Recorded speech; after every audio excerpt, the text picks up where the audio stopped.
In the matter of Hammond versus Hemstreet. Step forward. 16-year-old Robert Hammond III and his dad, Robert Jr., are suing Robert's mother, property manager Carolyn Hemstreet, for taking back a truck she gave to Robert for his 16th birthday. Carolyn claims the vehicle was never a gift. Mr. Hammond, this is your former wife and your son that two of you share. According to what I read in your complaint, since your divorce, your son has spent time with both his mother and with you. Yes, that's correct, Your Honor. And sometime last year, when your son was living with his mother, he turned 16, according to your son, his mother gave him a truck. Is that right, sir? Yeah, that was actually earlier this year. That is right, Your Honor. When did you turn 16? June 20th of 2004. And when did your mother give you the truck? Well, I started driving the truck when I was about 15 and a half. When I got my driver's permit, she started letting me drive it with her and then with other adults just to learn how to drive a vehicle. She basically physically gave me the truck. On my 16th birthday, she was like, "Oh, happy birthday. This is your truck. Do what you want with it." And that was June 20th of 2004. That's correct. When did you go to live with your father? I moved in with my father September 4th of 2004. Now, from June 20th, 2004 until September 4th, 2004, when you lived with your mom, did you drive the truck every day? Yes. Did your mother drive the truck? Very rarely, because she has like 4 other vehicles. She has a brand new Dodge Ram. Who else lived in your home with your mother? It was just me, my mother, and my stepdad. Now, when you went to live with your father on September 4th, you took the truck with you? Yes. And when did your mother take it back? I think it was approximately September 27th. Tell me about that. Well, basically, I was living with my mom for a while, and then she started getting really frustrated because she was trying to buy a new house, and she got really stressed out, and she was like, oh, maybe you should move in with your dad, this and that. So I was like, okay, well, maybe I'll look at it. So I ended up starting to talk to my dad, and I was talking to my different aunts. They were saying, yeah, at this point in your life, it's better to live with your father. But basically, I was just really stressed out trying to deal with my senior year and then have my mom, stressing me out because I wasn't able to work, and I wasn't able to rely on her to So you went to live with your father. Yeah. September 27th, she took the truck back. My question was, tell me about her taking the truck back. Oh, basically, she came up to my school September 27th, and she came with the pink slip and everything because the truck was still in her name since I was under her custody. And she was like, "So, do you want to give me the truck back?" And I was like, "No, because it's not really your truck." When had she asked you for the truck before September 27th? A few days before that, she had came over to my grandma's. Tell me about it. Okay. Well, I was over at my grandma's. It was about September 25th. Don't play with your paper, madam. And she came over requesting the truck, and I was just in the middle of helping out my grandma doing some work for her. Mom was just like, "Oh, give me back your truck, this and that," and she tried to physically take it from me. I refused to give her the key. Was that the first time she had asked you for the truck? No, I think she had asked me on the phone once before that, but then I thought she had dropped it because I was just like... Well, what did she say on the phone? I don't remember her exact words, but basically she was like, "Oh, if you want to live with your dad, basically you need to pay for the truck." She was like, "You can pay me in payments." She was just basically saying, "Oh, you need to pay me $5,000 for the vehicle." And what did you say? I said, "That's not really realistic because the truck was given to me as a gift. Therefore, I invested money in it, and I didn't think I would have to pay you back for the truck that was already given to me." So I was like, "No, I'm not going to pay you for a truck that you supposedly gave to me." From June of 2004, when you got the truck, until September, when you moved in with your father, had your mother ever made any statement to you that would indicate that she expected you to pay her for the truck? No. Never? Never. Real cases, real people. Judge Judy. 16-year-old Robert Hammond III says his mother, Carolyn Hemstreet, took back a truck she gave him for his 16th birthday. Now, when you moved in with your father in September, you made some modifications to the truck and you did some work on it? Oh, no, I made the modifications while I was living with my mother. She had encouraged me to do the modifications because the truck, it was like a pink truck. And basically, I didn't feel comfortable driving around with a pink truck, what I mean? You mean pink in color? Yeah. Okay, so you painted it and did whatever else? Had it lower, it had rims put on it, I'll hear you. Your Honor, I allowed my son to use the truck because we lived 8 miles south of town. Did you ever say to him on his birthday, "Here's the truck"? No, I said, "You're authorized to use the truck now that you have a license," because he was cited for driving the vehicle without a license and he was speeding also. So you're telling me on his birthday you said to him, "You can now use the truck." Well, is that what you're telling me? Well, he was using the truck against my better wishes prior to his 20th birthday. 16th birthday. His 16th birthday. Well, he acts like a 20-year-old, excuse me. Were you in favor of him moving in with his father? No, Your Honor, I wasn't. Why not? Well, Robert had just recently been released from a group home where he was incarcerated for 2 years, and he had been with me approximately 3 or 4 months, and then he became uncontrollable again, and he was getting physical with me, pushing me around, and we were verbally assaulting each other, cussing each other out, and he was getting really out of hand. But what kind of work do you do, Mr. Hammond? I work for the state of California. I'm an insurance claims representative. Does your judgment of divorce provide for custody for your son? Yeah, I do have sole physical custody. In the judgment of divorce? Yes. Is there an order of support? Yes. Your former wife is supposed to pay support for him? Yes, there's several $1,000s in arrears that she has not paid. Why is that? Well, Your Honor, at the time, I've been disabled for approximately 16 years since Robert was an infant, and at the time... What's the nature of your disability? I'm a bipolar. I stressed out as a result of job-related stress working with the Sheriff's Department at a prison. Has the order of support ever been lifted? Yes, Your Honor. There was a time when I had sole physical custody of my Robert, which was just prior to him being with his father. And also, I owed his father child support, and he was also paying me child support. How much do you owe him in child support? Approximately, I figure I owe him about $15,000 in child support. Do you have other children? Yes, ma'am, I do. How many? I have 2. How old are they? 10 and 11. Your disability didn't prevent you from having other children. No, sir. I had the children shortly after I became disabled. Can I see the pink slip for the truck, please? Well, Your Honor, I don't physically have the pink slip because I did sell the vehicle. I sold it to an auto dealer for $1,800, which was below the Blue Book value. Let me see. This is a statement for the sales, and then also... Very silly lady, Miss Hemstreet. Well, sir... You are a very, very silly lady, madam. Okay. I don't believe this. That's not the way a dealership, whether it's a used car dealership or anything else, prepares a bill of sale.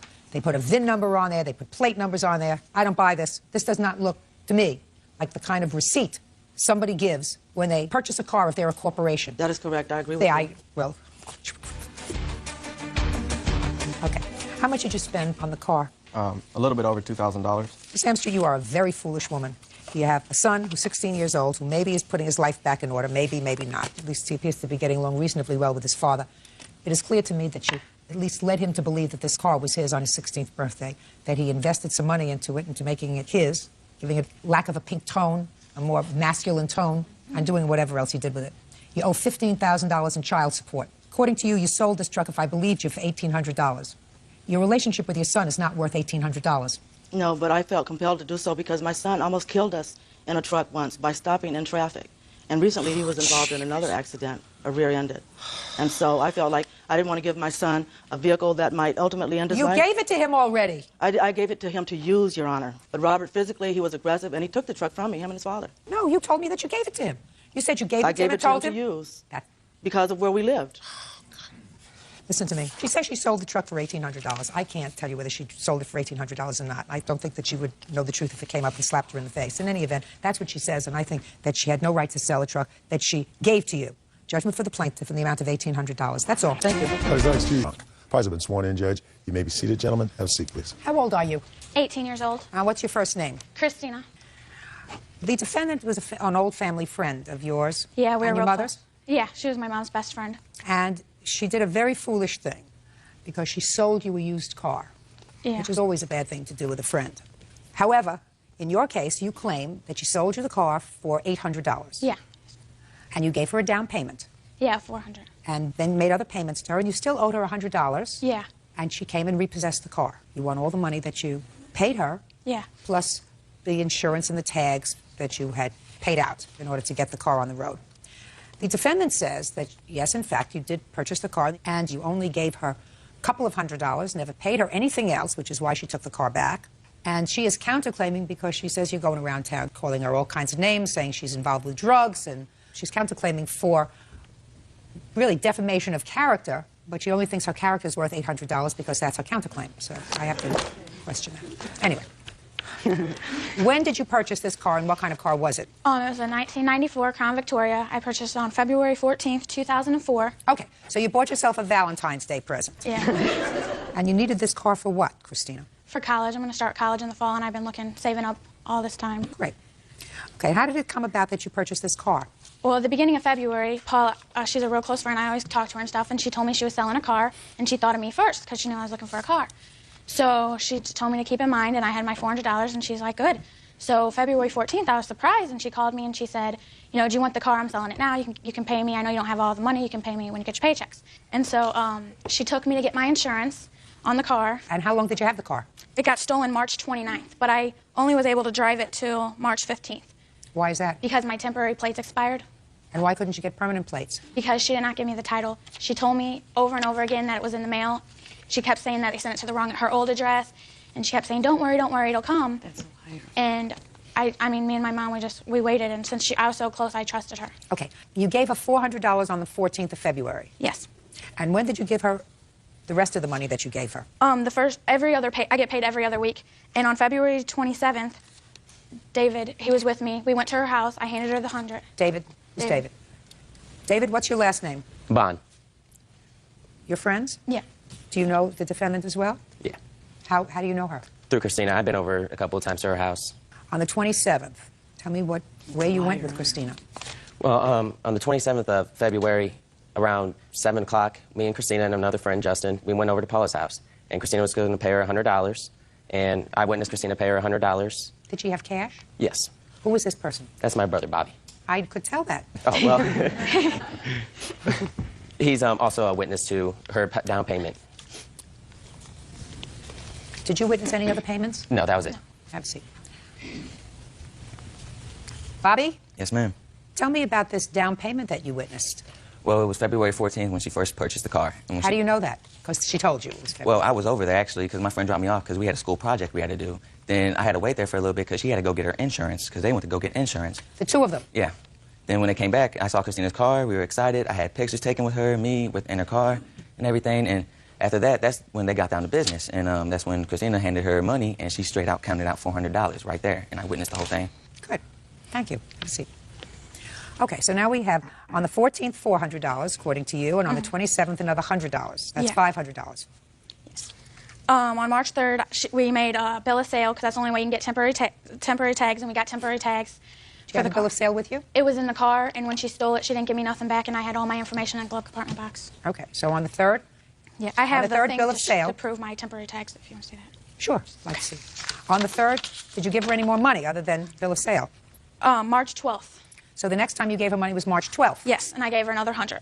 Where were you when you gave her the other 100? Olderman's Market is by her house, and that's where I cash my check when I get paid. And she told me she'd meet me up there, and me and my sister were up there, and she got the money and she left.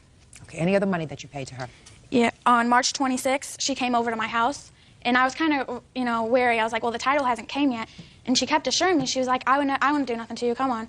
I know she needed the money, so I gave her the 100. At that time, March 26th, I couldn't drive the car because my temporary tags had expired, and it was outside of my house. And she hadn't given you the title yet? No. Did you ever get the title, No. by the way?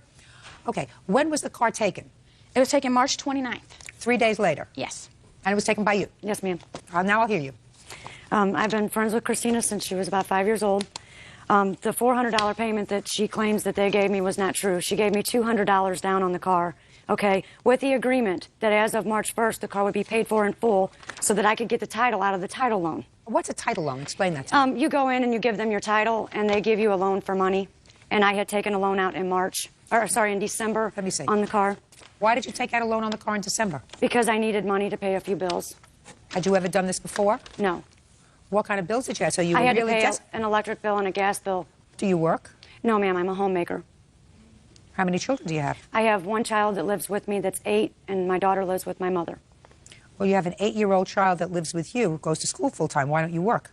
Because he has a lot of problems. He's bipolar disorder and conduct type 2 disorder. Does he go to school every day? Yes, and I donate my time to the school to be there with him. How do you support yourself? My son gets a disability check, How much? $552, and I pay my rent and my utilities with that.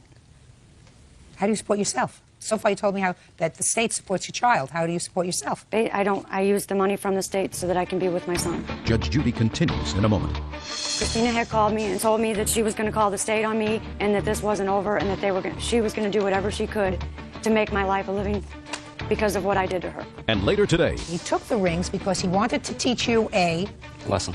and then you... I lost him. real cases, real people. Judge Judy. Christina Piesel says former friend Paula Kronk illegally repossessed her Crown Victoria. Paula claims Christina spread rumors that she was on drugs. According to you, she gave you $200. Yes. Yes, ma'am. And that's all she gave you? Yes, ma'am. I kept my plates on the car so that she could drive the car. And she had a bill of sale that you had given her? I had wrote her a bill of sale. Correct. Where's the bill of sale? I don't have it, Your Honor. They did. No, she said it was in the car.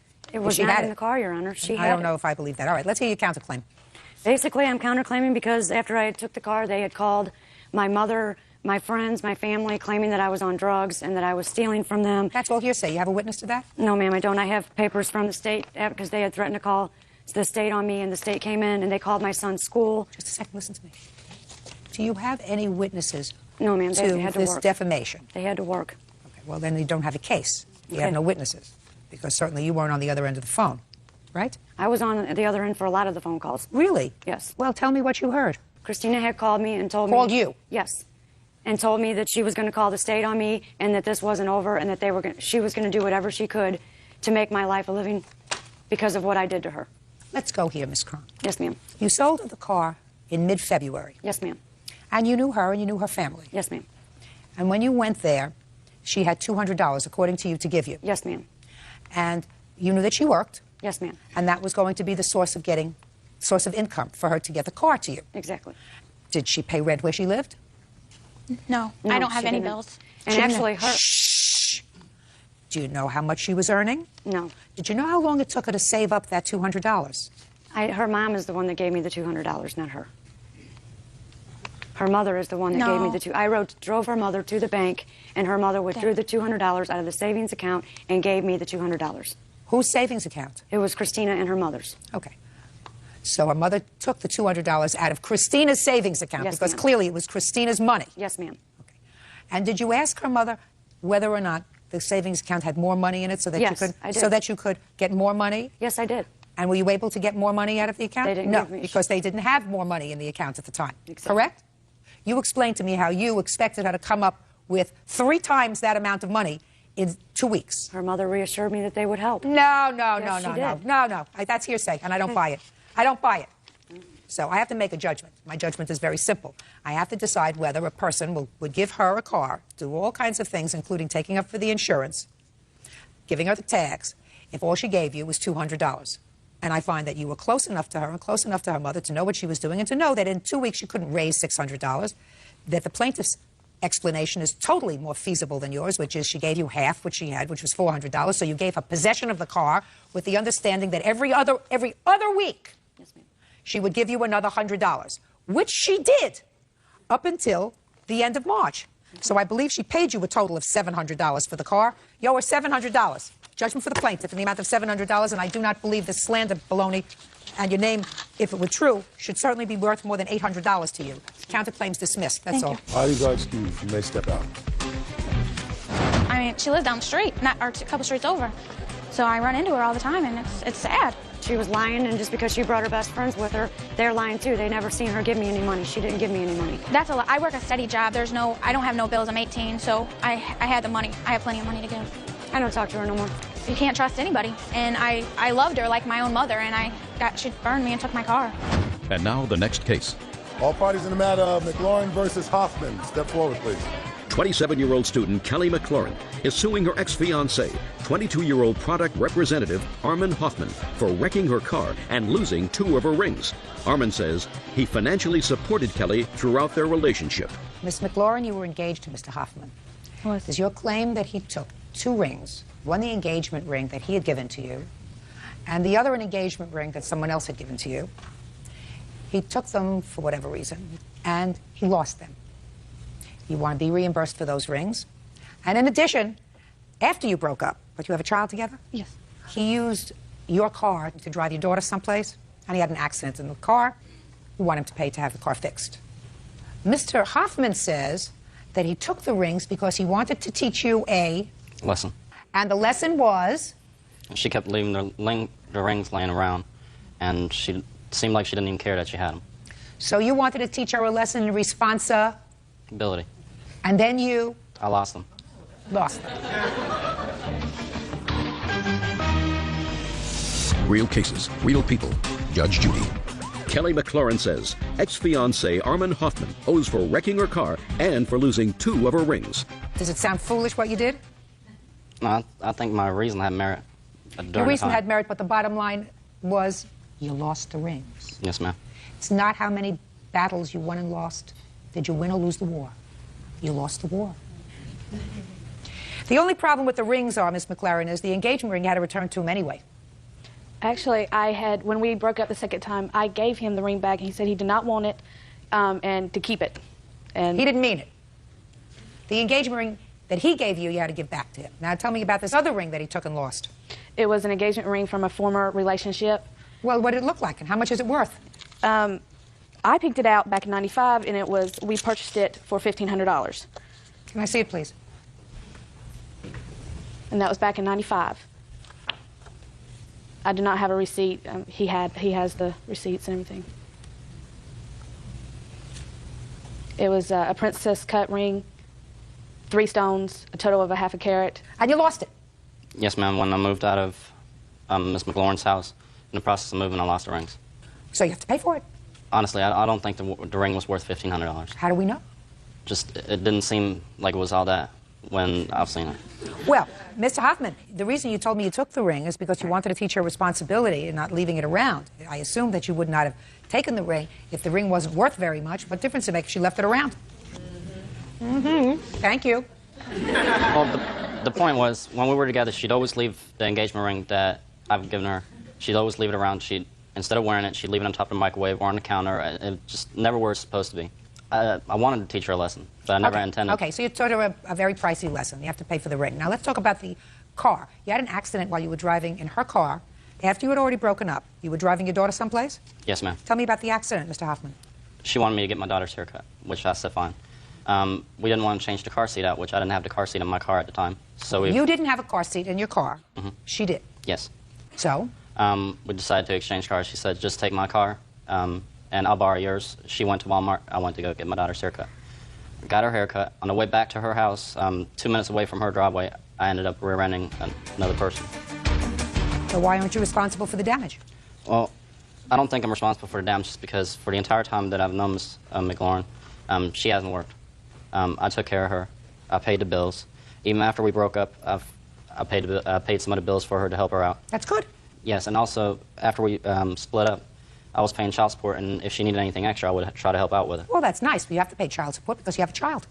Who's supposed to pay child support for your child? Me? I'm not Her? saying He's nothing got his own about children. I'm not saying nothing about So, child and if support. you gave her something extra because you had extra, that was very nice of you. You don't have to do that. You have to pay for the car because you had an accident. It was your fault. How much was the car? I have estimates. What's the cheapest estimate? $1172.03. Show it to him. Got it, Mr. Hoffman? Yes, ma'am. Got to pay $1,500 for the rings and a Parties have been sworn in, Judge. You may be seated. Have a seat, please. Miss Davis, Mr. Dorval, he used to be your boyfriend. He's not your boyfriend anymore. I think you lived together for a period of time as well. According to your complaints, he owes you for a whole bunch of things, a whole menu. He owes you for having him arrested falsely, causing you to have to post bail. You spent time in jail. He damaged your car, and he had a temper tantrum, that he has some of your property, that you lost money when you were incarcerated. You wanted to pay all that stuff. Mr. Dorval says that you brought all this on yourself, that you did, in fact, assault him. He called the police. You were arrested. You brought that on by yourself. In addition to that, he wants damages for the assault. He wants damage for the emotional pain that he suffered as a result of you slapping him in the face and his glasses that you broke. That's correct, ma'am. Okay. Who are these people? This is my sister and my brother. They were there when I supposedly slapped him. Okay. How long did you live together? As soon as I turned 18, so about a year. And where had you been living? At my parents' house. When did you have the argument? The one where I slapped him, that one, or? The one where, let's start with the one where you slapped him. The one where you slapped where him, I supposedly slapped him. Okay, I broke up with him on the 5th. 5th of what? Of January, the beginning of this year. Okay. And he drove my car off a cliff. And he told me to get out of the car, or else he'd throw my stuff over the side of the road. You were in a car when you broke up with him? Yes. He then asked me, so does this mean it's over? I said, yes. He said, well, watch this then. He drove my car off the side of the road, and a tow truck had to come and get it. But I did not want to talk to him, so I walked down the street, and I had to hitchhike my way back to the house. And then on the 14th of what? She took my car, and she went back to my house. That's the 5th. That's when you broke up with him? That was when I broke up with him. On January 14th is when he said that I slapped him. January 14th, I was at the gym working out with my sister. He came to the gym and asked me to go out there. I went outside and talked to him, and he wanted to have a CD player back that I bought him for Christmas. And it was in my car that I have, because that's the car that I was letting him drive. So he wanted $250. What happened to the car that went off the road? No, there was no damage to it. But that's the car that went off the road. And the CD player was in that car. He wanted $250 for it, so I went to my house. I decided to just give him the money so he would leave me alone. And my sister and my brother were there, and they saw that I did not touch him at all. I didn't even argue with him. I gave him the money and some DVDs that he wanted. About 20 minutes later, I had the cops at my house asking me questions, and they arrested me. I was in jail for about 9.5 hours. Well, what property do you think that he has that belongs to you? On the 21st of January, they served him the restraining order that I got against him. So you got a restraining order against him for what? Because he has hit me before, and I was afraid. Well, when is before? So far, between the 5th of January and the 21st of January, I haven't heard of when he... I have it right here on paper. Can I see it? This is a restraining... Oh, sorry. This is a restraining order that was served to me. My bad. Thank you. Yeah. That's her words of what went on in our relationship. May I say something? Shh. All right. You didn't tell me that between the 5th, when this thing happened, when he drove your car off the road, and the 14th, that you went to the beach with him. He asked... What do you mean, you went to the beach with him, we stopped at a 7-Eleven, and Josh fell down and started shaking. He broke his glasses and watch when he fell down. Somebody called 911, and an ambulance came and took him to the hospital. Is that what happened, Josh? No. Look at me. Did you go to the hospital on the 10th of January? Very easy to check. No. You did not? No. Did an ambulance come for you? On which day? No, which day of the month? Let's try. Between January 5th and January 14th, did an ambulance pick you up? Yes, with her. She was with me that day, yeah. Uncross your hands. Well, tell me under what circumstances the ambulance came to get you. Put Well, that down. apparently I don't know what happened, but I guess I passed out and I went to the hospital. Oh, well, she says it happened on the 10th. So why did you say no? It may have been the 10th. I'm not sure exactly so what day then it was. my question is, why did you say no? I wasn't sure what day you were talking about. Then you say, I'm not sure of the date. You don't say... Yes, that happened, but that's not when my glasses broke at all. Okay. And she did agree to go to the beach with me that day after she said she broke up with me and everything. And, I see. And it says in May 2004 that I assaulted her, and she always came back. Try to be quiet all right. until I ask you a question. Miss Davis, this is your sister? Yeah, it is. You were at your boyfriend's house on the 14th. You weren't at your house on the 14th. Yeah, Actually nothing. Actually, your sister says here in a sworn statement that you didn't see anything that happened between the two of them on the 14th because you went home with her and went to your boyfriend's house across the street. She was inside with your father. And your brother? Is that what you say? Yes, my brother was standing at the door watching everything. But your sister wasn't there. According to you, she went inside to her boyfriend's house across the street. She was standing across the street. We both have screen doors. Yeah. She was standing across the street. Listen to me. That's baloney. You got to get your story straight. Judge Judy continues in a moment. I've never touched him.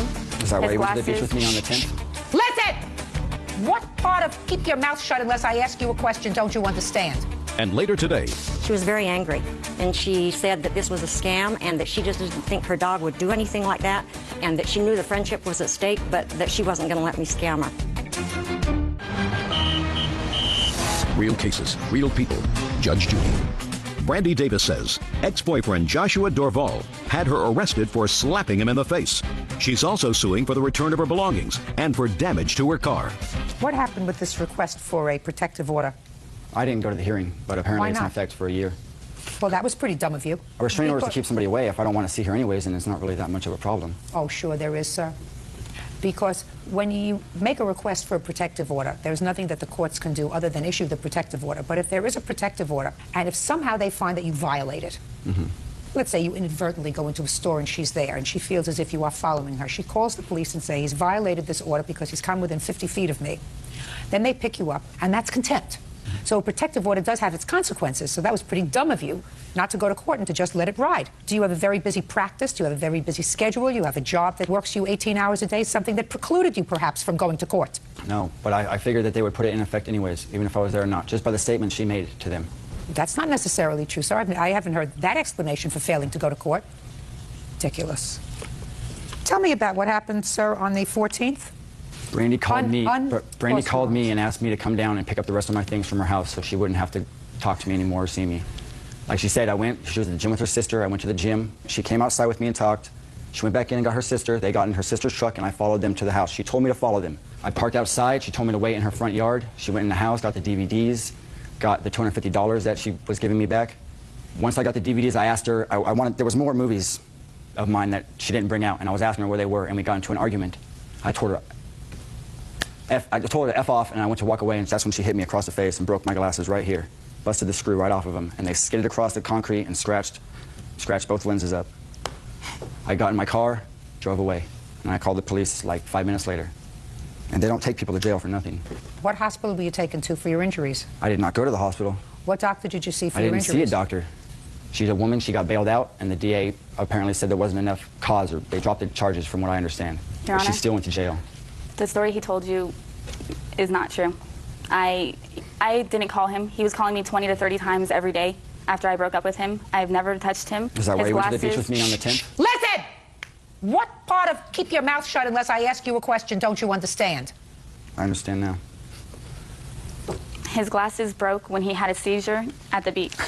Why'd you go to the beach with him for? I told him that I could try to be his friend, and that was about it. I told him there was not going to be anything else but Why would you want to go to the beach with somebody to try to be a friend with somebody who clearly is not playing with a full deck? Who's calling you 20 or 30 times a day? I don't know. I don't know either. Not very smart. No, it was not. Okay, step up. You are the brother. Yes. You were at the house on the 14th? Yes, I was. Did your sister and Mr. Duval have an argument? It wasn't really an argument. They called saying they were coming home from working out, and they walked up onto the grass where he says, "Give me some of my DVDs." So she comes inside, gets the money, gets the DVDs, goes out. She has her hands like this ever since when she gave him the DVDs. Then she walked away, and he's like, "Brandy, wait, I want more DVDs. Let me go inside and see to get more DVDs." And she's like, "No, leave me alone. Get out of my life." Then that's when she walked in the house, and he just stood there. Then he walked away. She did not once lift her hand to hit him. Judge Judy continues in a moment.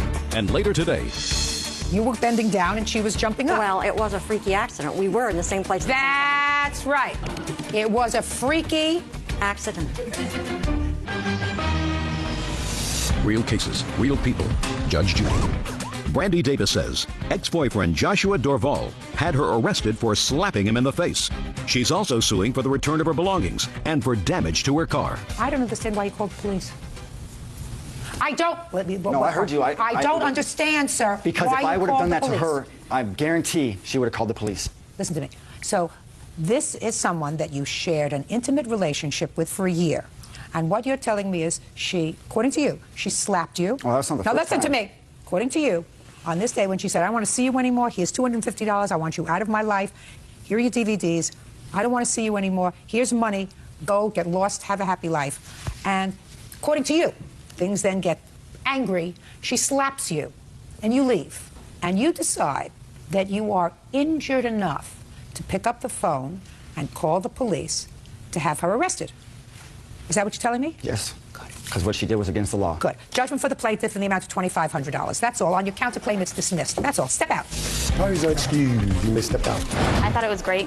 I don't think he deserves any money or anything. Everything he did was wrong. She's mad. I don't know. She's an angry woman. I was scared of him. I didn't ever want to be with him again. She's just blowing everything up, trying to make me look bad, I guess. He robbed me yesterday. He went into the mall and stole my purse and ran away. We're both acting silly, I guess. I'm afraid he might come back to me, but I hope I have an end to it. If it was meant to be, I wouldn't be on Judge Judy right now. And now the next case. All parties in the matter of Mosley versus Gray.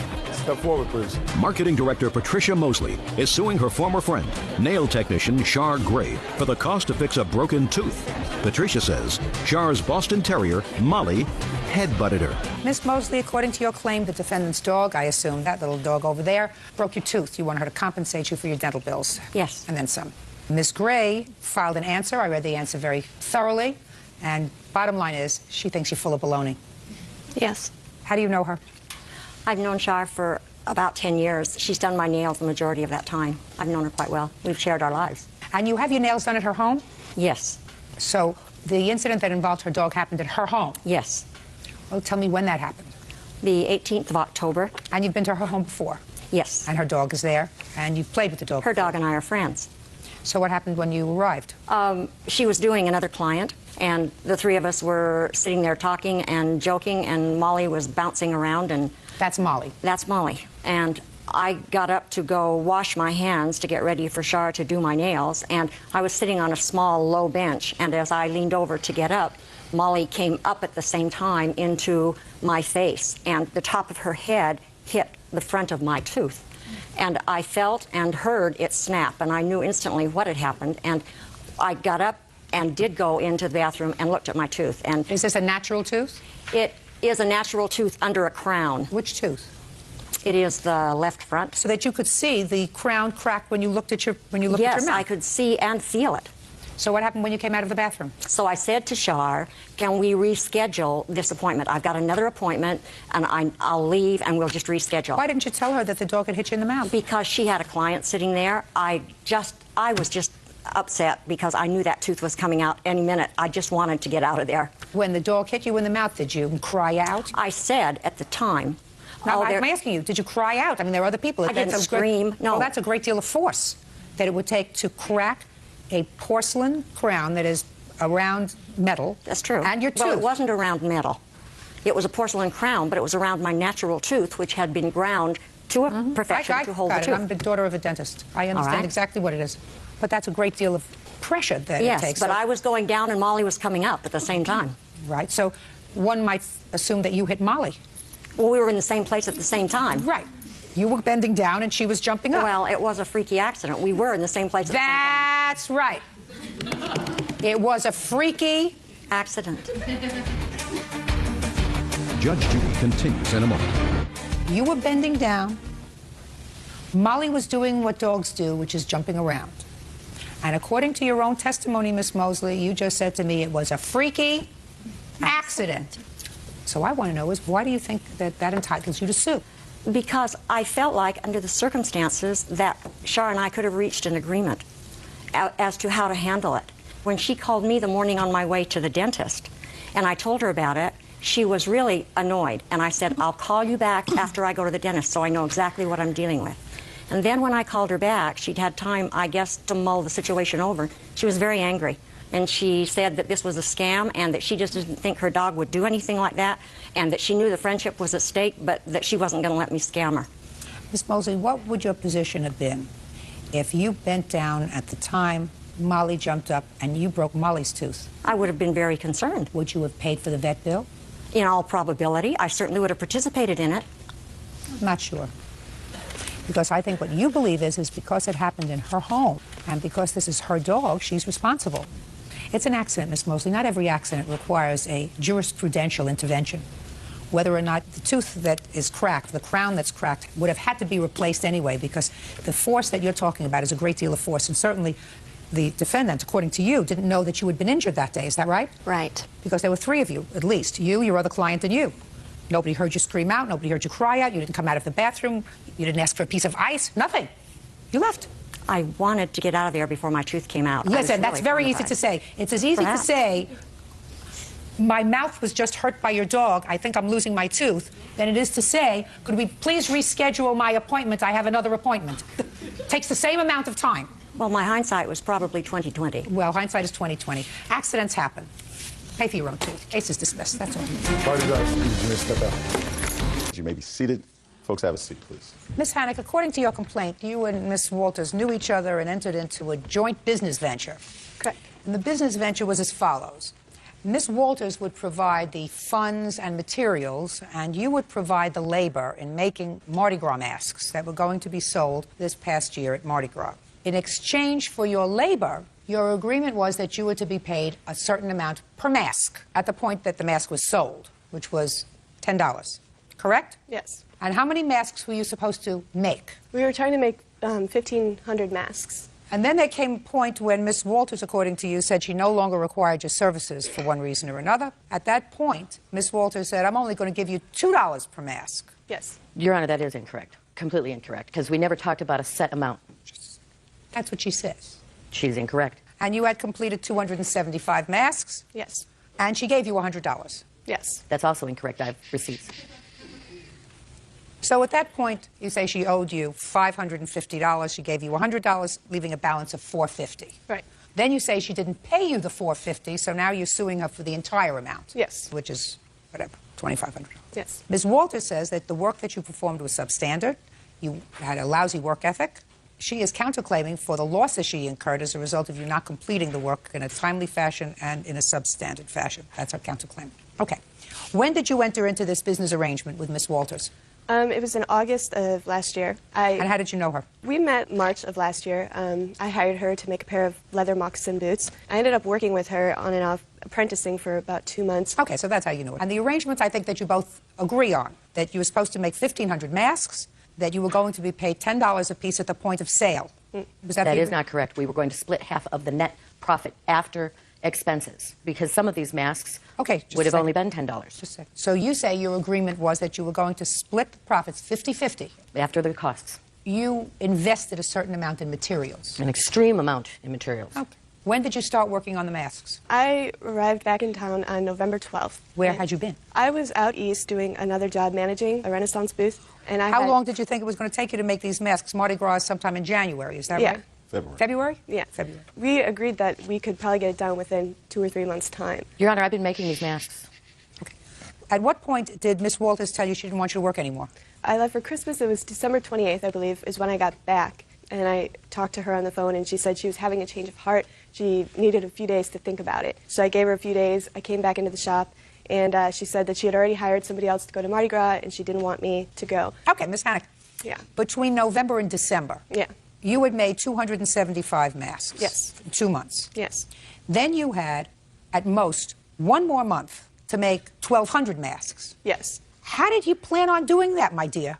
Well, see, that's the thing. That's my question. Most of November, there were no materials. I got back November 12th. She had half a skin. I made 54 masks out of that. She did not order any more materials until November 30th. And I was pressing her. I was like, you know, we have a lot to do. I have a lot of work to do. I can't work if there's nothing to work on. Shh, just a second. When did you leave for Christmas? I left on the 23rd. At the last minute? If you interrupt again, I'm going to rule against you. Do you understand? Yes, Your Honor. This is not a tea party. So she's going to have an opportunity to tell me her side of the story. Then it's going to be your turn. So you're going to have to learn to control yourself. Yes, Your Honor. That's the second time you said yes, Your Honor. Third time, you're out of here. Do you understand? Good.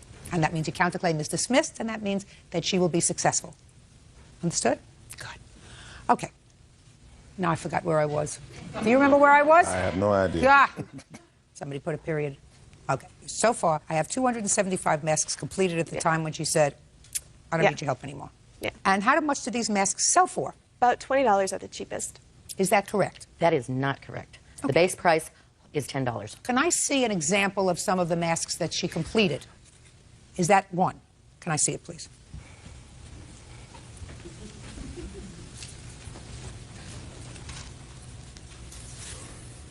And is this the condition which she turned it in? Oh, yes. Is that correct? I don't know that that's my work. It is. Okay, well, if you don't know and she's saying it is, then I have to assume that it is. Can I see an example of finished work that you think is quality work? Because that's one of your complaints. Would you like me to take it off? I brought this one purposely because it is the most simplest design. It doesn't have a lot of abstract work. But if you'll notice, I brought the template. Can I please see a couple of other examples of what she turned into you? We actually used this one as the poster child after Allie was gone for what not to do. Little Phantom of the Opera. Well, it's not supposed to be the Phantom of the Opera. It does look like half a mask, though, doesn't it? Okay. I see that some of these are finished with this in it. Yes, the straps go on very last because they don't get the straps on until after I color them. I see. So it was your responsibility to color them, her responsibility to prepare these. That was just the beginning of her responsibility. To receive half of the net profit, I have with me a 16-step process which includes and is not limited to just the tracing and the molding of these masks. It goes on for 18 more steps. Well, I have only so many good years left in my life, so I'm not interested in reading your 16 pages.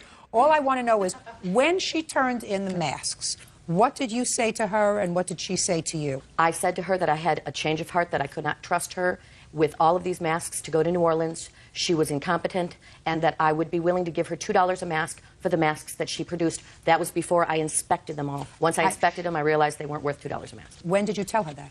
That was sometime in January. Okay. You're stuck. You're stuck with $2. Judge Judy continues in a moment. I had to pay to get her out of hock from her last job. This particular Just a check. second, I don't know. Then the next check. You're not paying attention to me. Don't have your own agenda. My agenda is the only one that counts. And later today, Ms. Valladares had some alcohol drinks. She's drunk. And you saw no sharp objects in her hand? No. I did not search Ms. Valladares. I don't know what happened. I don't know either. real cases, real people. Judge Judy. Allison Hannock says her former business partner, Deborah Walters, never paid her for making leather Mardi Gras masks. Deborah says the masks were of poor quality. Now, at what point do you allege that she gave you $100? It was probably like the second week of January. Tell me under what circumstances she gave you the $100. Well, we had the conversation after I went to the shop, and she offered me $2, and I was like, well, I want to see something for all the work I've done. I went a week after that, and she gave me the $100. I just walked into the store, she handed me the check, and I walked out. She had said that she would have to pay me $100 a week because that was her financial budget. I tried to contact her the next week, couldn't get a hold of her, and then finally when I got a hold of her, it was after Mardi Gras, and she had said, well, you know, Mardi Gras didn't go as well as I had hoped, so I don't feel that I have to pay you anything. Okay. Ms. Walters, I believe you when you say that this was going to be a joint venture. You probably had the conversation of, we'll split the profits 50-50 after my expenses. However, there was a settlement. And the settlement was, when you broke up this joint venture, that you would be paid $2 a mask for the work that you did in fact complete. So that's not $2,500, that's $450 because she gave you $100. Now you have a counterclaim. I want you to explain the counterclaim to me, and I don't want you to go into the amount of money that you lost as a result of her poor workmanship, because, as far as I'm concerned, you had these masks in your possession. You had an opportunity to inspect them. You made an agreement with her, despite the fact that you say, well, after I looked at them, I saw that they weren't worth $2 a piece. You made the arrangement. If you made a bad arrangement, that's not her fault. Now, you have another part of your counterclaim, and that is that you advanced her some money. Yes, I did. I have that I want to hear.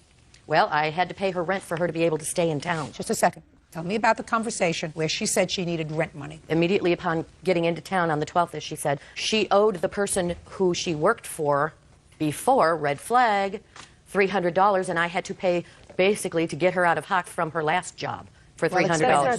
That's this particular check. I don't understand. Then the next check. You're not listening. You're not paying attention to me. Don't have your own agenda. My agenda is the only one that counts. I don't understand. I had to get her out of hock from her last job. That's a conclusion. What did she say to you, and what did you say to her? She said, I owe him $300. I need to pay him. This will be a draw from our Mardi Gras fund at the end. What was the $300 for? She paid me $300, but she paid me, I worked a Renaissance fair with her. She paid me $75 a day for each day. It was 3 days. And she was paying me $8 an hour to work in her store on all of these projects that she had to get done. I never had her as an employee in my store. The reason she's saying that is because I never filled out any W-2s. Okay. How come from December until now you didn't file a claim against her for this $300?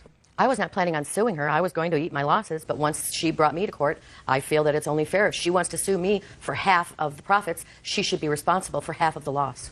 Well, she's not going to be responsible for half the loss. Is that what you wanted to pay for? She's not responsible for half the loss. Well, you that's settled with what her. my counterclaim is. I thought your counterclaim encompassed these loans that you made for her. If you say not? My counterclaim is for $2,100 to try to recoup some of my losses. Okay. Ms. Walters, then you make my job much easier. If what you're suing for is for half your losses, what I have found is the two of you settled whatever business venture this was when you agreed to pay her $2 a mask and she agreed to accept that amount. And that's the only thing that I'm hearing. I'm not hearing her request for triple that amount based upon what she could have made, and I'm not hearing your counterclaim for half your losses because she didn't do the job to your satisfaction. So I'm entering a judgment for the plaintiff in the amount of $450, which represents the amount due and owing to her on your settlement for $2 a mask. Thank you very much. That's all. Thank you, Your Honor. You may step out. She came into Prescott after being gone for a while, and it was party time. Oh, that's not true at all. I was working very hard. Judge Judy rocks. I really like Judge Judy. She's pretty cool. And now the next case. All parties in the matter of Lopez versus Valladares, step forward, please. 25-year-old nurse's aide, Karina Lopez, is suing her former friend, 27-year-old nursing attendant, City of Valladares, for ripping the seat of her car. Karina says the incident took place during a night of drinking and clubbing. Ms. Lopez, on the 15th of January, you, the defendant, and a bunch of other friends decided to go clubbing. You met at somebody's house. According to you, the defendant started to drink. She also took some medication. She said she had a headache. She got very drunk. You went to the club. You drove in your car. The defendant tried to get into the club, and she was denied entrance to the club because, according to, I think, both of you, she was too drunk. They wouldn't let her in.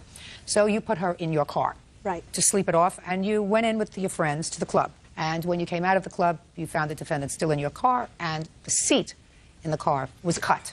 She says she doesn't remember doing anything to your car and doesn't know how that damage occurred. Do you have pictures of the car? Yes, I do. Let me see it.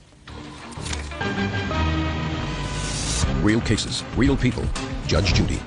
Karina Lopez claims during a night of drinking, former friend City of Valladares ruined the upholstery in her car. Now, is this on the front passenger seat or the rear front passenger seat? Is that the seat that she was sitting with driving to the club? No. Who was sitting in that passenger seat? Miss Hara. That's this lady? Yes. Okay. When she exited the car, what time was it? Miss Hara, it was 10:30. At night? Right. Dark? Yes. And you didn't examine the car when she left? No. Did you examine the car before she got into the car at 10:30? Yes. You looked in the car seat? Don't say anything that's not true. If you say anything that's not true, I will hold that suspect. If something doesn't make sense, it's usually not true. Do you understand? Yes. Where did you find Miss Valladares? Yes. When you came back to the car 2.5 hours later, where was she seated? In the front passenger seat. And what was she doing? Sleeping. Did you see any sharp objects in her hand? No. Did you see what had caused the damage to the car? No. Did anyone see what had caused the damage to the car? No. So how do you intend to prove that the defendant caused the damage to the car? Well, This looks like a tear. Looks like something got caught on it. That's what it looks like. It looks like something got caught on it. How are you going to prove that you did it? Well, before leaving for the club, Ms. Valladares and I met at Ms. Hara's residence, where Ms. Valladares had some alcohol drinks. She's drunk. I've already laid the framework. She was drunk. You knew she was drunk. You went to the club. They wouldn't let her in. You put her in the car. You came out. She was still sitting, according to you, in the front seat of the car. And later on, you noticed the car was ripped. As we helped Ms. Valladares exit the car, that's when I realized that there was a tear on the seat. And you saw no sharp objects in her hand? No. I did not search Ms. Valladares. I don't know what happened. All I know is that the tear was not there. No, all you know is the tear was not there when she got into the car. Right. Ms. Valladares was also experiencing a lot of pain. The reason why she took the pain reliever is because she had gotten her tongue pierced the previous day. What does that have to do with, what does that have to do well, with I'm assuming that maybe she was in a lot of pain, and I don't know. I don't know either. I don't know how it happened. Neither do you. Your Honor, may I come up? Sure. When we went to drop off Cydia to the car when sitting later inside the club, the tear wasn't there. You don't know that at all. Yes, I do. No, you don't. I helped Karina put her. You don't know that car. at all. Madam, listen to me. 10:30 at night. It's dark. She's dark. getting into the car. You're struggling to get somebody who's drunk in the car. Don't lie. Ms. Valladares says that you took her property and refused to give her back her property, her pocketbook, her keys, her cell phone, unless she agreed to pay for this. Did you do that? No, Your Honor. Ms. Valladares left her property behind in my car. She called me later on the following day and said she would come by and pick up her belongings. She never showed up. On the 17th, I offered to deliver her belongings to her. She said she had a lot of things to do and was going to be unavailable that day. On the 22nd, when I finally seen her, I delivered all her belongings to her. Were the police called at any point? Yes. Did you call the police? Yes, Your Honor. Police contact you? Yes. They told you you had to give her property back? No, they contacted me because the police officers said that Ms. Valladares feared for her safety at work. That's what I was told. At that point, did you give her back her property? On the 22nd, when I finally Just answer my her. question. After the police spoke to you, did you give her back her property? No, they didn't ask for it, and they did not want to take possession of her property. I offered to give her property to the police officer because I was unable to contact Ms. Valladares. Okay. Get a patch for the seat, madam. You cannot establish that, to my satisfaction, that she caused the damage to your car, and you have no right. 532 on the calendar in the matter of Riveting versus Griffin. Parties have been sworn in, Judge. You may be seated. Have a seat, please. Ms. Riveting, the defendant was your landlord. Yes. How long had you lived in an apartment that he owned? I lived there from October the 10th to February the 12th or the 13th. I'm not sure about that. And what date did Mr. Griffin tell you you had to move? Like maybe the last week of January, that last Sunday. About 2 weeks before? Yes, that'll be. And it is your claim that he evicted you because you had declined his sexual advances? Yes, that that's he correct. was sexually harassing you? Yes, that's correct. Forced you to move? Yes. And kept some of your food and property? when Yes, that's you correct. moved. Mr. Griffin says that is certainly not true. Those allegations are in retaliation for his telling you you had to move. And he told you you had to move because your fiancé moved in with you. Your fiancé was a paroled sex offender. He received complaints from other neighbors because the police sent flyers around indicating that your fiancé was now living with you. And he did tell you that you had to move, that he neither harassed you in any way, nor did he take any of your property. Now, did you have a lease with Mr. Griffin? No, ma'am, we did not have a lease. Is there any reason why you didn't have a lease? Well, we didn't have a lease because he just said that, you know, we didn't need a lease. So you were a month-to-month tenant, which means you can move out at any time. You have no responsibility beyond the month's tenancy.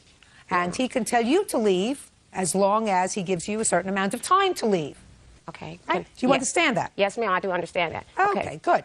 But my thing was, when we first moved there, I paid Mr. Griffin $1,050 for 3 months, and everything was okay. So the $1,050 was for 3 months' rent? Yes, yes. Is that right, sir? That's correct. Okay. So you're paying $350 a month? Yes. So you paid up until January, and you lived there during the month of January? Yes, we did. Okay. February, you did not pay rent? No, we didn't pay rent because he started with the harassment when he was going to call the police on my fiance just to get me out, because the thing was he was upset with me because, like I said, even though he wants to deny it, I know what the truth is. He sat there and he would harass me. He would come into the apartment. First of all, he would come in all the time without letting me know. Just come in. I got to fix something, and nothing would never get fixed. Secondly, when he, like around Christmas time is when the harassment really started, because we were like in contact a lot, because I stayed in the back house and he stayed in the front, and I was getting packages, you know, for Christmas things or whatever. And when he would bring me my Christmas packages, he would, you know, say things like, "Baby, you sure look good, too bad you gay." Or he would say things like, "I'll take you away from your man and make you mine." You know, and I just couldn't understand, you know, this older gentleman coming at me like this when I've never, you know, been out of line with him. I've never disrespected the guy or anything. He just would come on to me like this, telling me about his sex life. I don't want to know that. I have a fiance. Well, tell me what he said to you about his sex life. That he's, well, I'm not going to curse, but he would say that, yeah, I got a 21-year-old that I'm still F you, you know. And I'm like, so? You know, that's not my business, you know. And I never once. So he was telling you about another girlfriend? Yeah, I mean, no, not really girlfriends. He would call them his, you know, or whatever, you know what I mean? Not whatever. What did he say? He would say his, yeah, I got it, you know. But that's irrelevant because, you know, like I said, that's not my place. You know, I don't care what you have. All I'm doing is here paying my rent. Let's get on with it. What else? Basically, that was, you know, that sexual harassment, and then coming to my house, coming in and out whenever he wanted to. You want to say something to me? Nothing she says is true. Not anything. I'm not impressed with anything she said. Well, I'm not trying to. I'm not impressed with anything she said. I'm not trying to At impress worst, you. I'm at just worst, telling you the truth. If I believed what you said, that's not sexual harassment. I want to steal you away from your boyfriend. Probably wishes he could. Yeah, but I mean, now listen to me. How old are you? 34. I guarantee you've heard in your lifetime a lot worse. My dear, a lot worse. Yeah, but not from a lot worse, nobody. and you haven't gone to court about it. No, I haven't. Good. Because, okay, excuse me. Now, back to my property, my things coming up missing. I don't think that's right. I never went in his house and took anything. I never, you know. Well, what's missing and what makes you think he took it? Because he moved his daughter into our place when my stuff was still there. When? February what? 1st. February 1st. No, he couldn't have moved your daughter in. Listen to me. Okay. Listen to me. He couldn't have moved anybody in there because you swore to me not more than 5 minutes ago that you didn't leave until February 12th or 13th. Excuse me. It is another room in where I occupy, and he did move his daughter in there, and she began to threaten me. That's why I'm saying the harassment came in at, like... that has nothing to do with him. If somebody else is harassing you, that has nothing to do with him. I mean, you know, yes, it is. It does have a lot to do with him because he's the one who told his daughter to harass me. And he even called his other daughter to come in and throw my stuff out in the rain. And if that's not harassment, I don't know what is. Judge Judy continues in a moment. This is not the great American giveaway, madam. That's not what courts are all about. If you have a legitimate case of sexual harassment, you file it. This amounts to nonsense. And later today... Did you buy another vehicle? We purchased another vehicle, Who's yes. we? My husband and I. Miss Dodd, that's not fair. Real cases, real people. Judge Judy. Kimberly Rebetter says her former landlord, Robert Griffin, evicted her after she turned down his sexual advances. Did you pay rent for February? No, I did not pay rent for February. You had no right to be there after February 1st if you didn't pay rent. My rent wasn't up until February 10th. Good, then you had no right to be there until February 11th, 12th, or 13th. You were still there. You had no right to be there. You don't pay rent, you're a squatter. He can take your stuff, he can throw it in the sewer. I don't know what gives people the right to think that they can live in a premises and not pay rent. No, I never said that. But, I mean, once the man was threatening me and... I didn't hear any threats. Now I hear threats. What kind of threats? You didn't tell me any threats before. That he wants to take you away from your boyfriend? No, I'm not talking. I'm talking about the threats with his daughters. I don't care about the daughters. That's the defendant. That's the one standing here. This is not the great American giveaway, madam. That's not what courts are all about. If you have a legitimate case of sexual harassment, you file it. This amounts to nonsense. You didn't pay rent. He told you to move. You didn't have a lease. He gave you notice. Same kind of notice that you could give him if you found another place that you wanted to go to. Right? Had no lease. That's what happened. You're 34 years old. You know what a lease is? You know what a lease is not. Have you ever signed a lease on an apartment? Yes. Have you stayed there for the full term of the lease? Yes. You know what would happen to you if you left before the lease was up? Yeah. What would happen? You'd get in trouble. Well, they could sue you because you have a contract. Okay. You don't have a contract with him.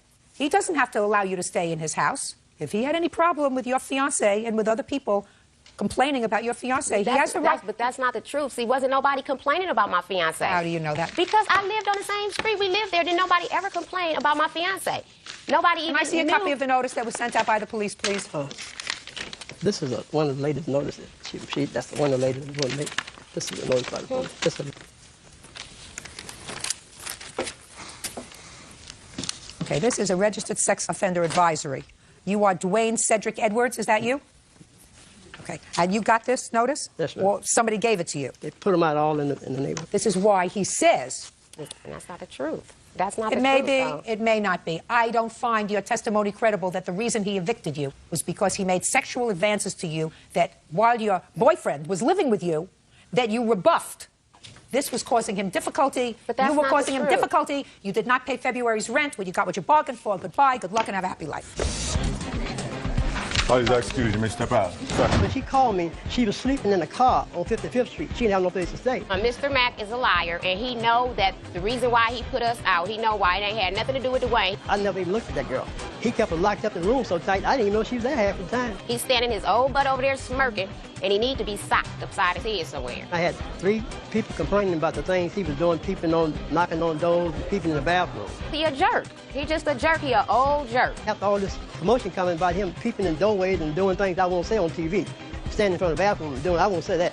I had to get him out of there. God don't like ugly. That's all I'm gonna say. And now the next case.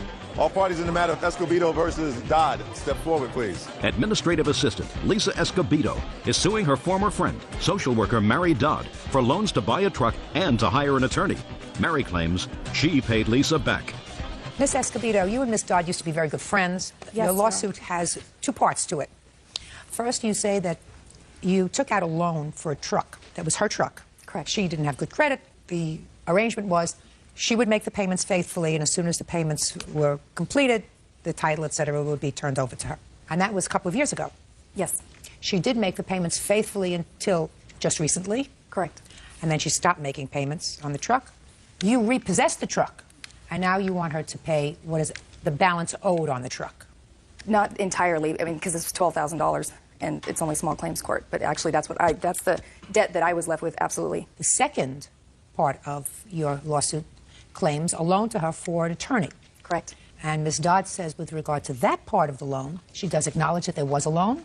And she said that she faithfully paid you, I think, $100 a month. Yeah, $100. Which I assume you're going to be able to demonstrate to me. Yes, Your Honor, I have checks. And that the loan is paid off. Yes. So let's deal with the easy part first. Let's deal with the loan for an attorney. When did you make that loan? April 2nd of 2003. And how much was that loan? $1,195.64. Okay, so I want to see from you checks in the amount of $1,195.64 for the attorney. There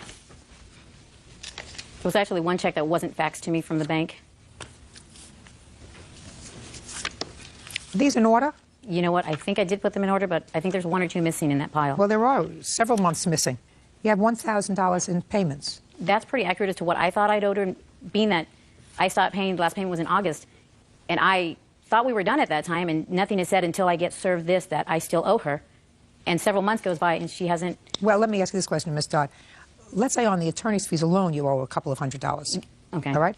Now, let's deal with the truck. What was the total purchase price of the truck? I don't know the exact amount. I know what's owed. How much was the truck? It was approximately almost $10,000. And how much is the loan?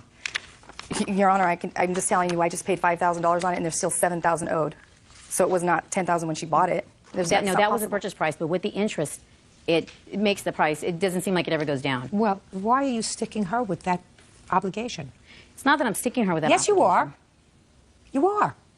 Back in November, when I was released from work, I made the payment in November faithfully with what was my final check. In December, well, I had found out I was pregnant and taken off permanently for work, and then I decided to go on disability. I tried to make Did you buy another vehicle?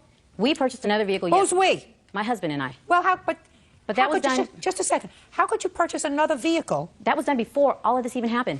You're paying on another vehicle unless you That was paid my for... responsibility. Yes, it was. I paid on that vehicle. We purchased another vehicle because my husband has a job, and he purchased another vehicle prior to all of this happening. Miss Dodd, that's not fair. Real cases, real people. Judge Judy.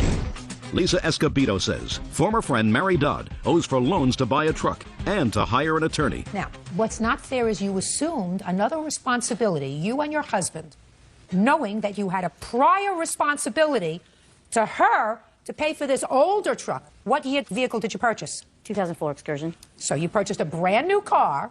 And what were your payments on the brand new car? His payments are... What are the payments? His payments are $673. What do you mean his payments? You don't live together? Yeah, we live together. All right, $673. And what were your payments on this car? $366. But I had no intention to give up the white truck. I intended to keep it, hopefully give it to my son when he finished high school. There was no intention to just say, here, I bought a new truck, I'm giving you this one back. That's not what I was going to do. What did she say to you? She called me the day they purchased the truck and told me she needed the account number or my social security number because they were going to trade the truck in. Then the next day she called me and said that they bought the truck anyways. Just a second, they were going to trade the truck in. Correct, but and then the next day she said they didn't trade it in. They purchased the truck, the Excursion, but they didn't trade it in because they only wanted to give her $4,000 on a trade-in because it's a hunk of junk now, and so they didn't want it, and they were still $12,000 owed. So they went and bought the truck anyways. Now they had, and when I asked her what she was going to do with the truck, the white truck, she said we're going to have to make the payments on both. We don't have a choice. And did she make payments on both the next month? No. I made the payment in November for that truck, and I paid the registration on that truck with the intent to keep the truck. Yeah, I did want to try to see if I could trade it in because I had a little car at home. But when they said no, well, you know, I wanted to get her name off of everything entitled with me. Why didn't you do that? They wouldn't give me what the truck was worth, and I thought, okay, I'll keep it. Why not? That's what my intention was. So? So I did. And I made the payment faithfully in November. I paid the registration on it. And what happened in December? I found out at the end of November that I was not going to be returning to work, and I had no income to pay. And I even attempted to sell it, and she wouldn't let me. She said she just couldn't do that right now because it was going to be taken over by a family member she knows that's very responsible. And you know, he would put it in his name, but to give him a couple weeks. And so she didn't. I understand that. That was fine. I don't have a problem. You're making a whole lot of double talk from you. Bottom line is, you didn't pay it. It's not her fault you got pregnant. It's not her fault you went on disability. It's not her fault that you and your husband decided to buy a more expensive new truck. It's not her fault. It's your fault. Stop making all of these sounds which suggests that somebody held you down when you became pregnant, that somebody held your hand to a piece of paper or his hand to a piece of paper when you bought a brand new Excursion truck. It's not somebody else's responsibility. It's yours. My intentions were to keep the truck. You could keep it, but you didn't pay for it in December. Well, that's when everything took a turn. I was intending Just a second, what kind of turn? I was intending to go back to work. In the end of January, I lost my baby, and a week later, I lost my mother. I wasn't ready to go back to work. Is there just a second? Is it her fault you lost your baby? No, it's not. Is it her fault you lost your mother? No, it's not. But I can't. Then why didn't you pay for the truck? Did you pay for the Excursion? He pays for his Excursion. You do live together, don't you? Yeah, but he is entitled to own a vehicle as well. She don't want to be a friend anymore. Exactly. It's a very good. It's a very good thing exactly because she lacks reasonable moral fiber. You're absolutely right, Your Honor. She lacks a sense of duty and responsibility and what's right and what's wrong. Get out your address book. Erase her name. Please do. Judgment for the plaintiff for the amount of $5,000. That's all. Now it's case number 492 on the calendar, the matter of Underwood versus Burge. Parties have been sworn in. Judge, you may be seated. You're the wife? Yes, ma'am. You're the girlfriend? The ex-girlfriend. You're the bargain. Don't see it. So something special that's just between you and you. Miss Underwood, according to your complaint, Mr. Burge and you were involved in a relationship. You didn't know that he was still married at the time. Correct. And you loaned him money. You loaned him money to something called lifting his truck. I don't know what that means. You'll explain it to me in 10 seconds or less. Then you bailed out his car when it got impounded. What else? 2 tickets. 2 tickets. And you said you made loans to him because you actually thought that you were going to be building a life together based upon his promises and his statement that you were going to go to live in Arizona together and whatever. When you tried to find out when he was going to pay you, you went to his house and lo and behold, his wife answered the door. Correct. Mr. Burge says everything that you gave him that he acknowledges he took were given as gifts. Yes, Your Honor. And he never fooled you. You knew that he was married and that he had children because he has tattoos of them all over him. Tattoos does not mean that he's still married or the fact that... And he says he doesn't owe you a quarter. Right? Yes, Your Honor. How long are you married, Mr. Burge? Over 6 years. You have children? Yes, 4. When did you leave your wife? Around April, May. And when did you meet Miss Underwood? Right at the end of May. Where? Through an ad in the paper. What kind of an ad? It was like a penny saver ad. What did it say? Shh, quiet! It said, you know, this is who I am. And so I responded to it. You know, she sounded interesting. Why, after 6 years of marriage and 4 children, you separated, in a couple of weeks you felt the necessity to find somebody else? It's just, I like having someone around. I wasn't out to build a relationship. I was out to find a friend. And, you know, things were going good with us. And when, for the first time, did she give you money? It would be September 9th, if I'm not mistaken. Yeah. September 9th. But I didn't give him anything. Shh. Tell me what she gave you money for. She did a lift on my truck. Well, I don't know what that means. A lift for your truck. It means it's raised off the ground? It raises it off the ground with bigger tires. Why did you need that? It was just something I wanted. You have 4 children, so don't you think you should want to send them more money than raise your truck off the ground? My children are well taken care of. How much money did you earn? Say again? How much money did you earn? I was making $15 an hour. Oh, my God. Fortune. So what you're telling me is on $15 an hour, you can support your 4 children and you. My wife works also. How old are your children? Twin 9-year-olds, a 5-year-old daughter and a 4-year-old boy. And who watches them when you're both working? Daycare. Who pays for the daycare? We do. Really? Your wife must be a very successful CEO of a major company. No, she just works very hard for what she gets. Harder than you. We work equally. Really? What kind of work do you do, Miss Burge? I work for the phone company. What's your annual salary? 54. So you're the primary breadwinner in your family? I make more an hour, yes. Stand up. How many months were you separated from your husband? Roughly about 6. How much money did he send you for support during those 6 months? We still live together, but we just stayed. Is what you're telling me, Miss Burge, that you still lived under the same roof while you were separated? Yes, ma'am. Did you know that, Miss Underwood? No, I did not. You think your husband told that to her? I don't know. Trust me. Did he tell you about Miss Underwood? No, we didn't share personal stuff about each other. No, only 4 children. Did you ask him where he got the money to have his truck lifted? No, ma'am. Let's see. Where did Mr. Burge tell you that he was living? He said exactly where he was living. Had you ever been there to visit him? No, because he was always at my house. How often was he at your house? A couple times during the week, not for very long, but he came over a couple times during the week on Sundays because Sunday was his only day off. But you never went to his house until you were looking for the money? Until New Year's Eve, correct. Well, you weren't looking for the money on New Year's Eve. You were just looking to find him? I actually was just looking to find him because he told me that we would be together, and then his friends called and said that he was drunk and passed out, so they were taking him to their house. So I decided that enough was enough, and I wanted to go find out what was going on, and lo and behold, the wife and 4 kids answered the door. Mr. Burge, did you tell Miss Underwood that you were still living at home with your wife? No, I didn't, Your Honor. Why not? I didn't see it as relevant at the time. We were just friends. Well, you were friends, you were intimate. Yeah. You had taken money from her. Yeah. You knew that she had feelings for you. Yes. Did you feel as if you were being honest with her? Not completely, no. Right. I think you got the better end of the deal. I think so, too. Unfortunately, she didn't find out about his character until they had 4 children together. That's her problem. That's her problem. And not only that, she can have him. I don't want him. Judge Judy continues in a moment. It was okay for her to do this for him until she found out that we were still living together and he left her. Because you got the prize. I want to tell you, my darling, you got the booby prize. And later today. Were you planning to get married? Yes, we're going to be married September 17th, a week after he unfortunately passed away. People invited to the wedding? Yes. Including his daughter? No. Real cases, real people. Judge Judy. Tammy Underwood says ex-boyfriend Sean Burge owes for having his truck lifted and for impound fees. Tammy says Sean is living a double life. Tell me about having the truck lifted. He said that the weight of all the tools and stuff he used for work weighed the truck down too much, so if we did that, then it wouldn't be as much of a strain on the truck. And at that point, I'm agreeing that, you know, we're going to try and start a life. We had already talked about starting a life, and I told him, okay, I said, this is the deal. I have a credit card that just got paid off. We could do this, but you have to make the payments on it. And he said? He said, okay. He said that would not be a problem. He would be able to make the payments. So we... Now let me hear your version of the truck, sir. Your Honor, weeks before that, we were talking. My birthday was coming up in October, and she asked me, you know, what do you want for your birthday? Jokingly, I said, I'd like to get my truck lifted. I never made arrangements to pay anything back, because if I could afford to pay her back on it, I would have paid for it myself. What was the next thing you paid off for him?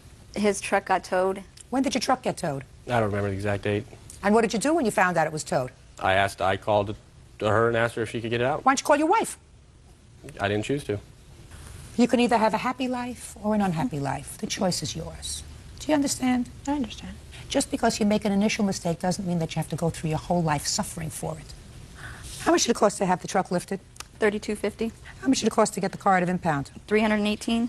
And now we have the tickets. What about the tickets? Did he ask you to pay those tickets? Yes, he called me at work and said, can we afford for you to pay the tickets? And I said, there's no we. I can do it if you can make the payments. I said, you have to agree to make the payments. How much were the tickets? One was $606 and one was $446. What do you want to say? I wanted to mention that I just want to reflect back on something that she had said when she said that he used to come over quite frequently. He works Monday through Saturday, and he was only gone on a Sunday a few times that I can recall. Well, what do you think that this phantom relationship that he had with Miss Underwood was? I really don't know. I wasn't involved in it, but right. I You do know, however, that he solicited her friendship while the two of you were married and living under the same roof, that he asked her for help, according to him, right? Right. Or something that someone would say to a new friend. We're building something together. I need some help right now. Separated from my wife, whatever. We're divorced. I don't know. Did he say you separated or divorced? No, said he was divorced for about a year and a half.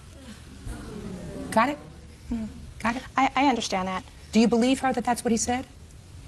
I want you to believe her, Ms. Burge. Okay. That's what he said. May I mention another thing? Sure. The night that she showed up on our doorstep, she did mention to me that she had told him that he needs to put an effort toward the relationship or she was going to sue him for the money. And your point would be? You know, it was okay for her to do this for him until she found out that we were still living together and that he and I ended up going, you know, started working on a relationship and he left her.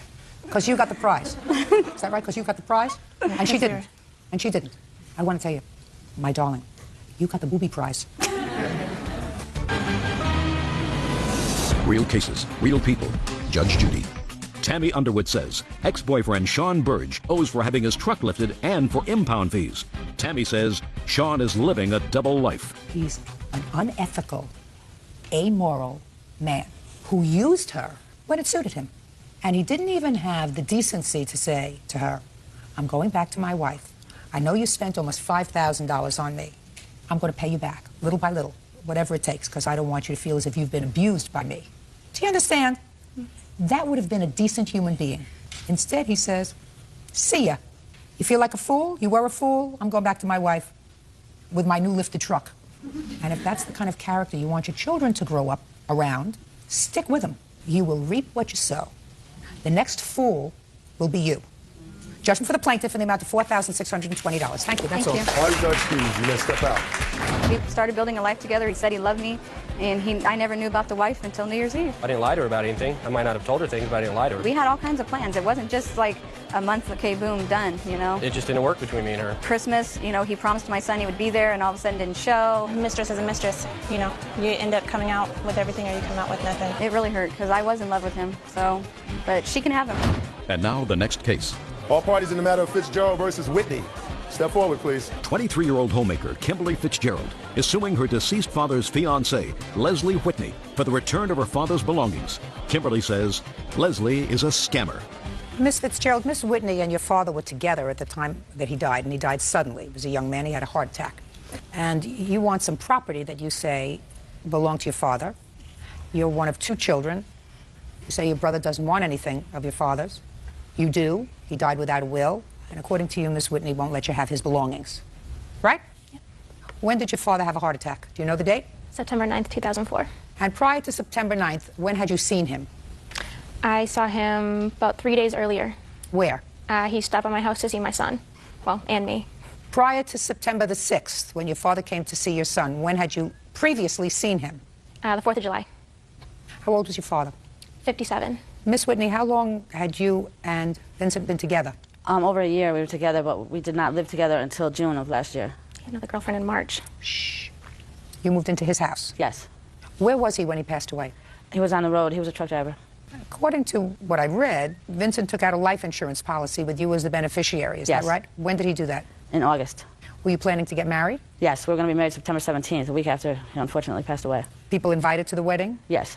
Including his daughter? No. Why not? He said that he didn't want, there wasn't a close-knit family, and that's what he had told me. I had never met her, and he offered to, when he wanted to go see his grandchild and stuff, but it was like an in-and-out thing. He never really talked about his children. How much was the life insurance policy that he took out in August? $20,000. But he named you as the beneficiary? Yes. Was there any other life insurance policy for any of his children? No, there was not. Did he have any bank accounts?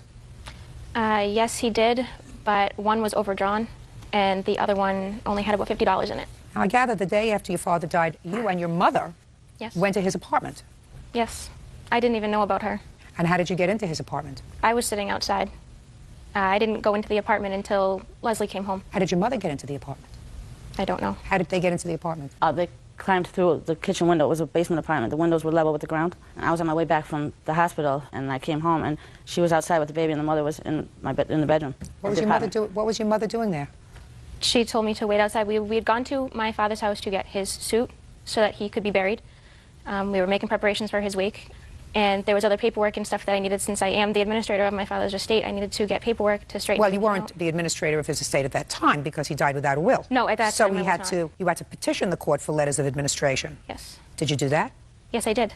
Now, according to Miss Whitney, she ultimately allowed you to come in and take certain property from the apartment. Yes. Okay. Now you're going to tell me what it is that you want. We just want. Who's we? Well, okay, I just want the value of the property that was missing that Leslie told me I could have. What do you want? Not the value. What do you want? The kitchen table, the computer, the camera with the printer. Kitchen table? No, there's no kitchen table. No kitchen. There's no kitchen table. I moved What else? into the house myself. What year? Beginning of 2000, end of 2003. Get over it. What else? The computer. There was a brand new computer. Where's the computer? There was no computer. There was no computer. There's no kitchen table. Okay. You have no idea where the computer is? No, I don't. What's next? The digital camera. Digital camera. No, I don't. He had that. He used to carry that with him in his truck. And I didn't What's go next? to the truck. The printer that went with the digital camera. Miss Fitzgerald, get over it. From what I gather, based upon the fact that your father had taken out a life insurance policy and instead of naming his 2 children as beneficiaries, he named this lady as a beneficiary of his insurance policy, you did not enjoy with your father the kind of relationship that was warm, continuous, and loving. Is that a fair statement? Realized that she was living there and that they were living together. They planned to be married. They clearly were in a monogamous, intimate relationship because the life insurance policy was taken out in August. You got a lot of your father's property. Nothing there, as far as I'm concerned, are memento things that you're asking for. You don't want to hang the kitchen table on your charm bracelet or the camcorder or anything else. No, but there was family pictures. If you said to me he had a watch that I would like to be able to give to my child one day because we were very close, or he had a ring that was a family heirloom or something that was very close to him, you want a kitchen table, a computer, a camera, and a printer. And pictures. Should have taken pictures. What pictures? I didn't have access to them. You went into the house 3 times. You didn't even mention the pictures, Miss Fitzgerald, when you said you wanted the value of these things or the things. You didn't even mention pictures. I think you have to have something to occupy your time more than what you have. Because this is nonsense. Get over it. Get a life. That's all. Goodbye. Parties are excused. Case, custody of minor child, husband versus wife parties. 1. Petitioner, Mr. Mack 2. Respondent, Mrs. Mack Jennifer. Subject, custody of minor child, X, aged 5 years.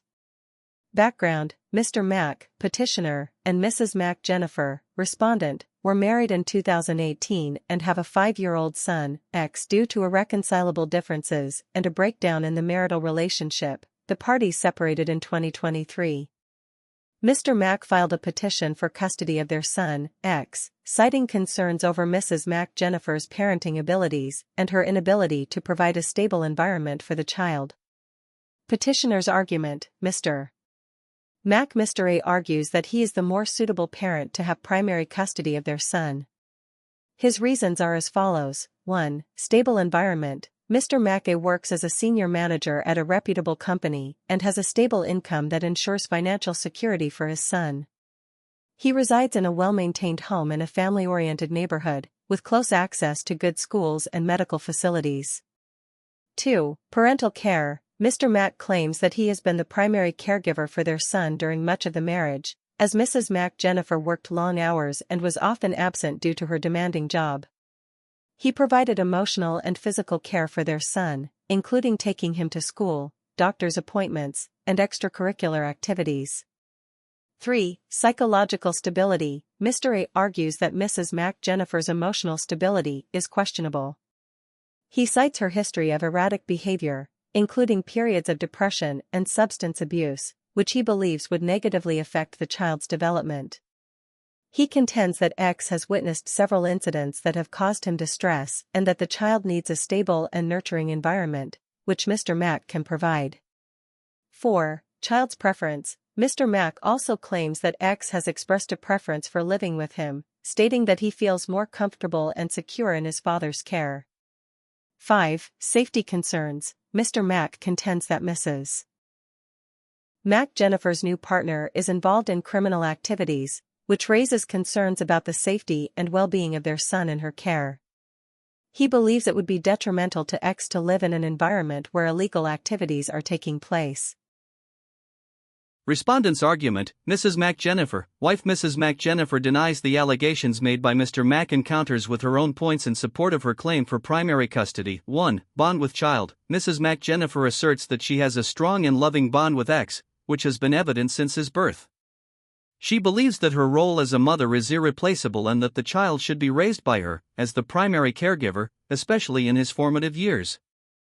2. Work-life balance. Mrs. McJennifer acknowledges that her work schedule was demanding but contends that she has since reduced her working hours and is now able to dedicate more time to her child.